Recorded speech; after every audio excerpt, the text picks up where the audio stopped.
Okay, YouTubers, I got a couple articles I've wrote, and I'm going to submit them to the Goldwing Road Riders magazine. But I wanted to take a couple of these articles that I've done and put them on my YouTube site, because I think there's a lot of good information here that I've got that can go to helping you guys, anybody out. And this first article I wrote, I named it Secrets of Dealers. Now, I've worked at 4 dealers. 3 of them were horrible and 1 was good. And pretty much sales for cars, trucks, power sports, motorcycles, all like that is basically kind of an unholy business to do. It's a hard business to do, and in sales it's even harder to do. I'm on the western part of Arkansas. I live in eastern Oklahoma, and it's hard. The economy hasn't recovered here yet, so sales is still really bad. But let me get to the article, and it'll teach you guys a lot of things. And I've learned tons of things throughout the years. And this article is Secrets of Dealers, and it will blow your mind on the stuff that they do behind your back.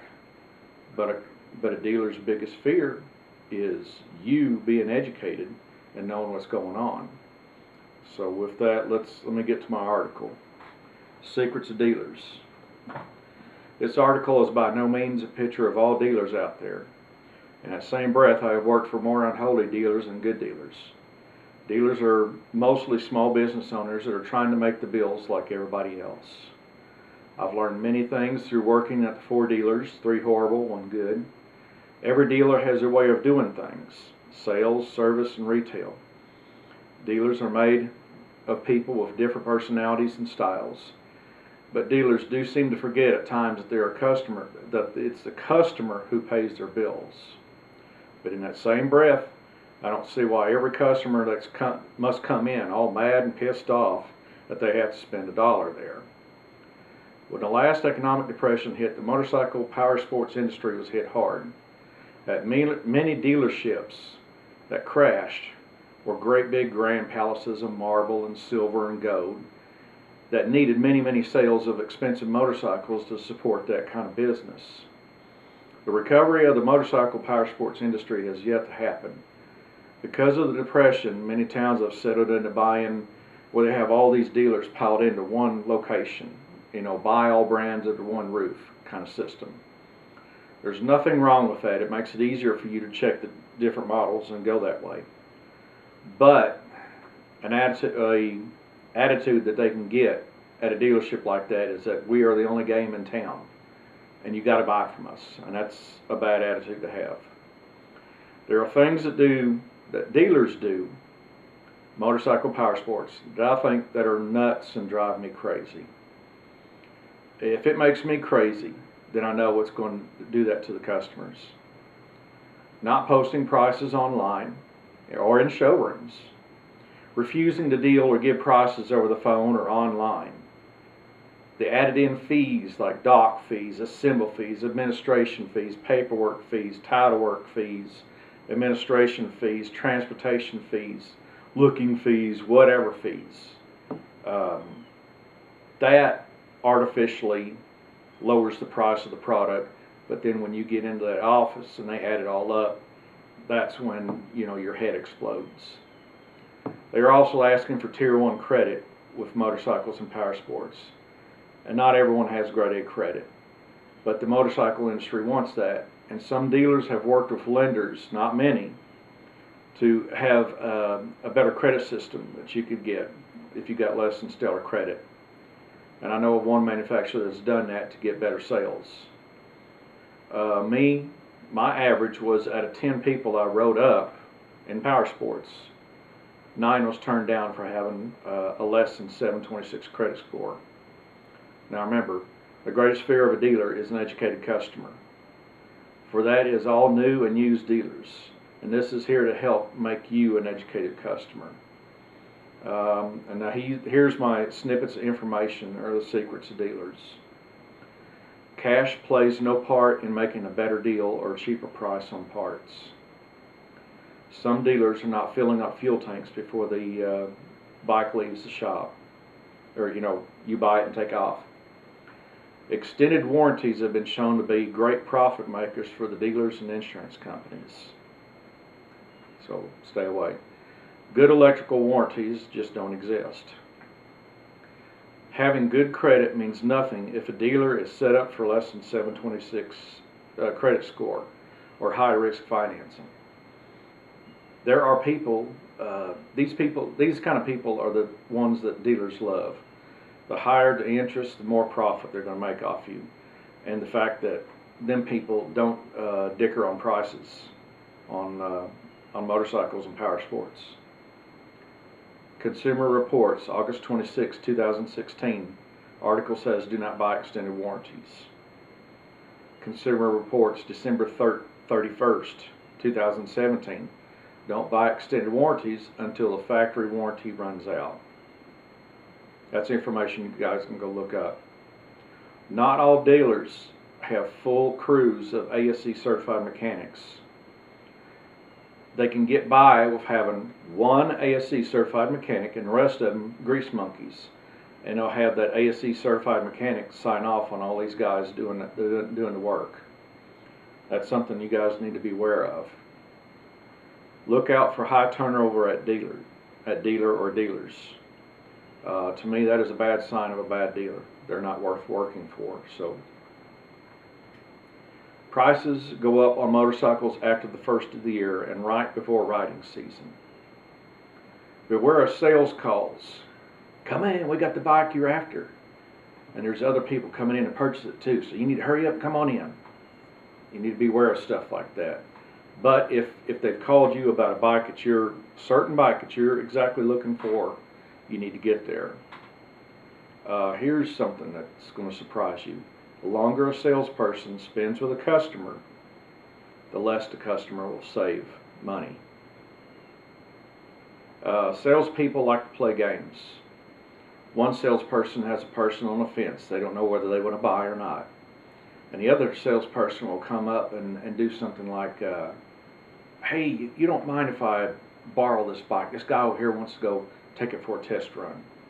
What that is applying pressure to the customer to buy it or get out of here. And this is something that is going to freak a lot of people out.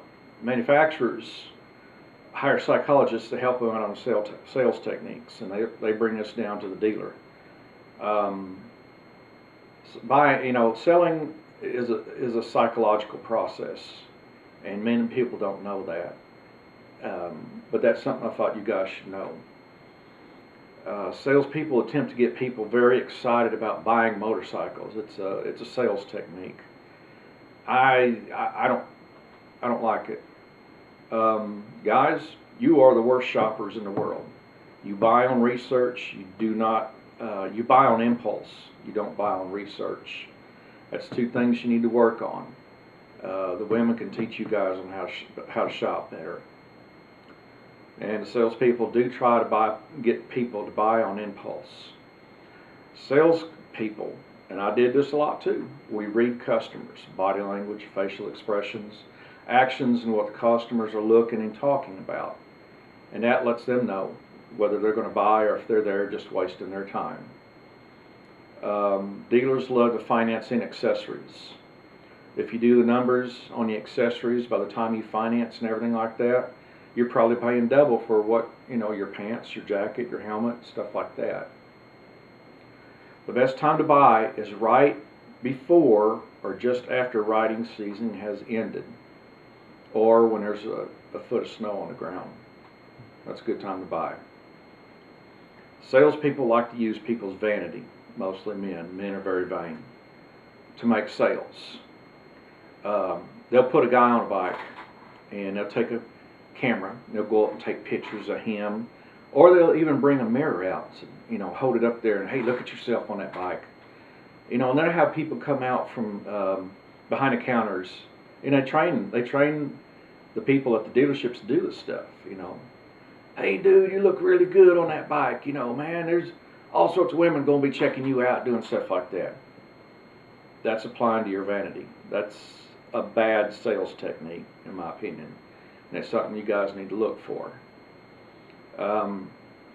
Dealers that don't post prices online or on the floor are making you work to get to talk to salespeople. That's a sales technique, and I think it's a bad one, because you guys are shopping. You need to know your information, and you need to get it, and it's making you have to go run somebody down. To me, that's a really bad sales technique. That's okay. I'll go on next one. If you go into a dealer and you see marble and silver and gold and a very fancy dealership, well, guess what? Somebody has to pay for all that stuff. And guess what? It's you. It's the person that buys from that place. And they'll throw it into the sales price. You know, you got to look at stuff like that. If you go in, okay, let me go to the next one. Some people think going straight to the sales manager will get them a better deal. Well, guess what? It won't. The sales manager is there to make that place a profit, and he will make sure that that business gets profit. So that's a sales technique too to stay away from. Dealers say that all their used motorcycles are inspected by an ASE certified mechanic. Not really. I know of a place that they would have a grease monkey, you know, a young guy. He was paid to clean the bike.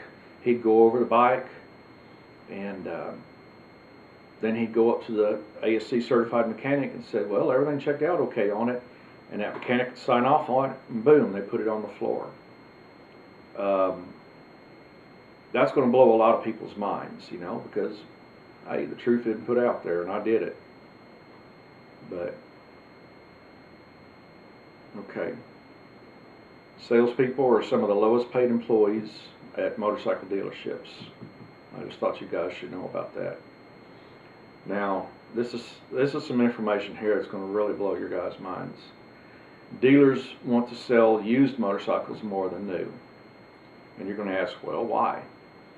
Used motorcycles are bought at 1/2 to 2/3 book value. They clean them and then mark a good price on them and put them usually at about book value. And they're making tons of money.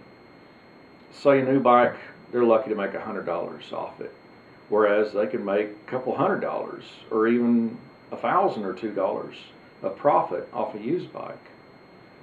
And nobody is smart enough to go up there and ask for a better price on a used bike, especially if the salesman is sitting there saying, hey, it is book value. We got you a good deal here.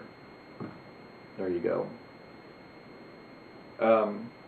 Motorcycles and power sports are considered toys under financing.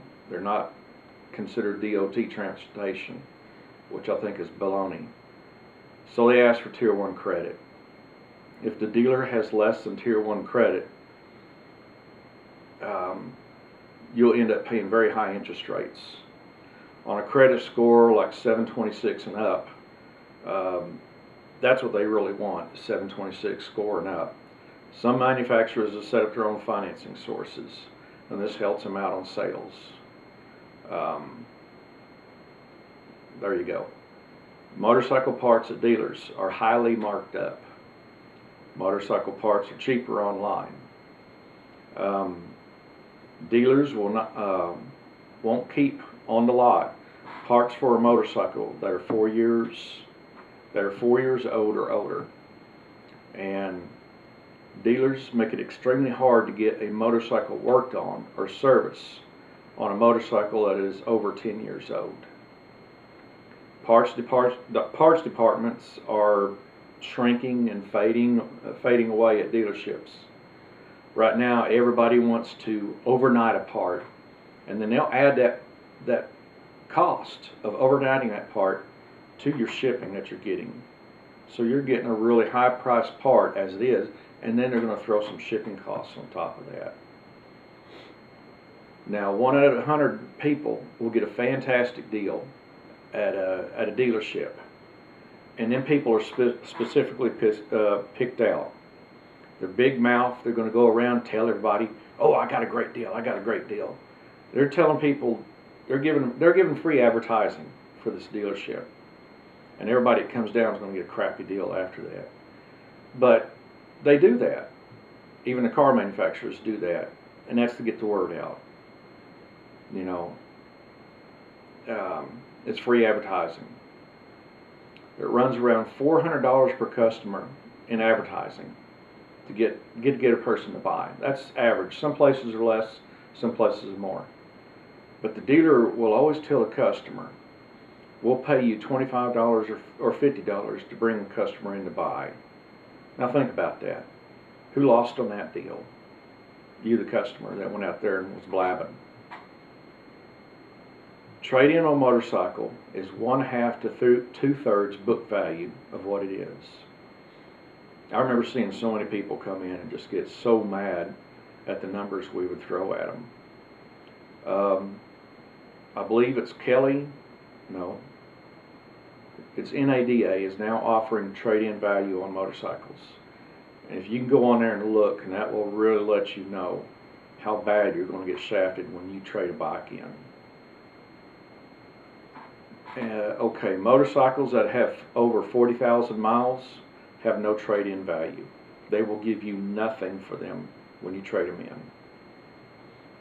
Dealers won't give any value to accessories when you're trading a motorcycle in. And they do that on purpose to lower the value of the bike. But here's the thing. They clean the bike up, put it back on the yard to sell, and they'll throw that value in to the price of the bike that they're going to sell to the next guy, the next sucker that comes down the street that's looking at that bike. They'll add all that value into that. Now, good service or your treatment at the dealership is really dependent on you, your attitude, the dealer's attitude, the amount spent, future service, problems, and other stuff like that. Any problems, your best bet is talk to either the owner or the manager. You get more done that way. But them people, the owner or the manager, will always have people in front of them to block you from getting to them, and it usually takes a long process to get to them.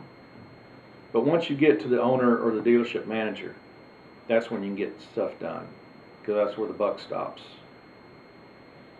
Now, when they pull stuff like prices are way too low to advertise or to post, come on into the dealership and we will tell you the price.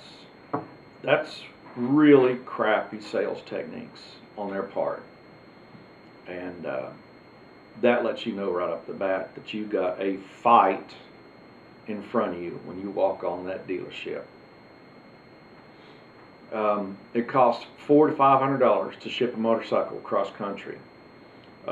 There's companies that specialize in that, and they have boxes set up. They'll put the bike in there. They'll attach it down where it don't move, and that's a good way if you're looking for a specific bike. That's where you guys know your information. If you're looking for a specific bike that's cross country, hey, that's how you can get it to you. Dealers are flooding the customer with external charges or fees on everything. Now, this is how they artificially lower the price on a motorcycle.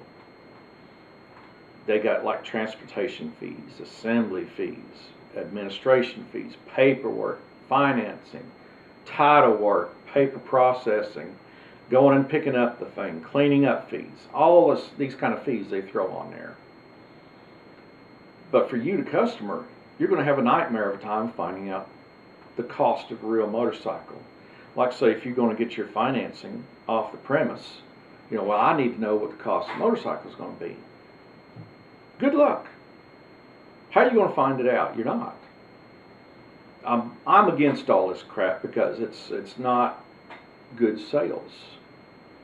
And to me, it's very contrary to the nice buying process that everybody says they have, but they don't.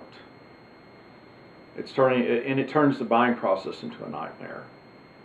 Like I said, it's the dealer's way to artificially lower prices of a motorcycle. Okay, motorcycles or power sports are at a 4 to 7% profit level is estimated. So if you have a smartphone, get you a calculator and you can figure out what the dealer's making and all. But here's something that's going to blow a lot of people's minds, and dealers are going to fight this like crazy. There's dealers out there that set their own MSRP, and they're not supposed to. Dealers set it, or the manufacturers set it, and the dealers ain't supposed to. But you have a printer, they just print it right on out and do it themselves. You got to be careful of stuff like that. Salespeople are told by the management, do not give much information over the phone. Come into the dealership. We'll let you know everything you need to know. I mean, we got everything right here. You know, we'll be talking to you soon. Click. That's what you get when you talk on the phone.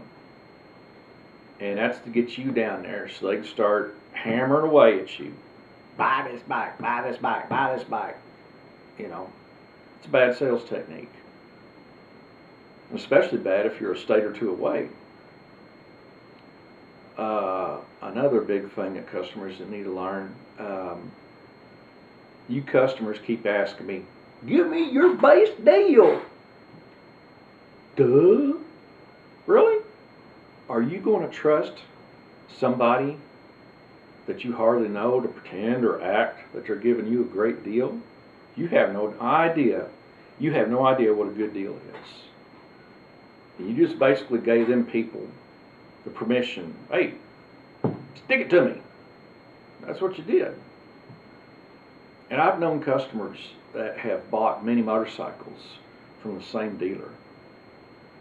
And once I told a guy, I said, well, you need to research what you just bought. And he come back and he found out that he paid $2,000 more than another dealer who was 45 minutes away. So that is another big thing that you guys need to learn. Another big tip. The dealers will tell you, come into us last, and we will beat anybody's deal. Beat it by what? $5? That's why I want you guys to check as many dealers as possible and do your research. I myself drove 7 hours to a dealership, and I saved $1,700 on an ATV. That was because this one dealership, and I eventually worked for them, would not deal. And that paid for my trip, my vacation. My God, I took a 1-ton truck up there to pick it up. I was getting 11, 12 miles to a gallon. That paid for all my gas and everything. Then I went back to that original dealer and I told him what I did, who I bought it from, and stuff like that. You always want to go back to them and tell them that you bought from another dealer, because they lost the deal because they wouldn't deal. It really gets at the goat of the dealers and all, because they're very competitive and they want your business. Hey, they lost out. Don't be afraid to ask the dealer what you want. But when you ask that, you better be ready to put it out. If you ask for a certain motorcycle, you better be ready to put the money down, and you pretty much, any good deal is out the window. That's how it works. If you order a motorcycle, oh, here we go. If a customer comes in and says, I don't know what to buy and I trust your guys' recommendations, two things are going to happen. Either the dealer is going to take advantage of you, or the dealer is going to set you up with a proper bike and set you up good. Now, it's a you know, get the dice and throw them on the table. It's a gamble, a 50-50 gamble right there. So, some dealers, now this is something right here I'm going to tell you guys that's kind of pissing me off now. A lot of dealers are starting to get these highly attractive, big-boobed women in sales. And this is to throw at the guy's vanity. You know, guys will do anything a pretty gal says, you know, and it's a bad sales technique. And especially if you get the guy's wife that comes in with him to look at that, that causes a lot of problems. But it's there to apply to you guys' vanity, you know. And they'll have them wear short skirts or low-cut shirts and crap like that. So it's another bad sales technique.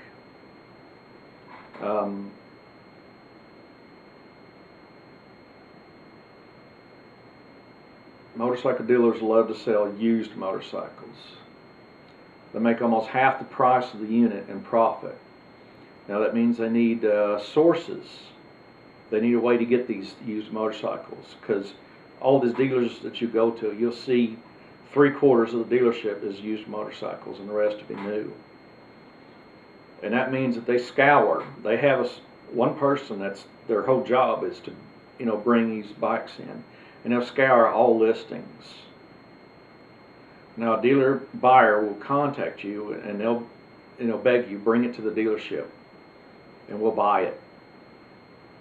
And that's when the mind games and crap, that's when the big crap happens, because the buyer, he will work on you higher, more high pressure than a person selling a motorcycle, because the dealer is buying the motorcycle and they really don't care to piss you off or lie to you, fool you to get that motorcycle at a bargain price, you know, only. Another trick is, you went to the trouble of bringing it here, sell it to us. You won't have to go back, you know, home and put up with all them yahoos calling you and stuff like that. Just sell it to us for $25, you know. You know, like I said, most dealers get their motorcycles at 1/3 to 2/3 below book value, and that's a lot of profit stock margins to make up right there. And dealers don't buy parts bikes.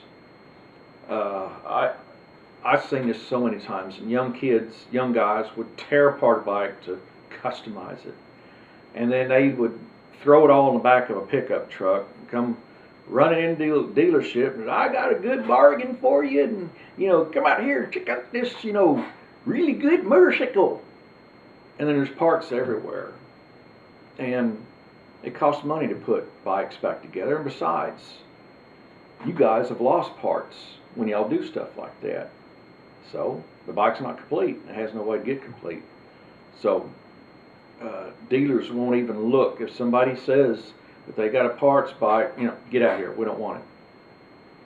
They'll run you out, and I don't blame them. I used to have this happen a lot to me, and it really pissed me off, is that guys would come in drunk and tripping out on drugs and stuff like that, and I just got to where I'd go get the sales manager and, hey, I got a drunk one out here, you'll deal with it. I won't deal with it.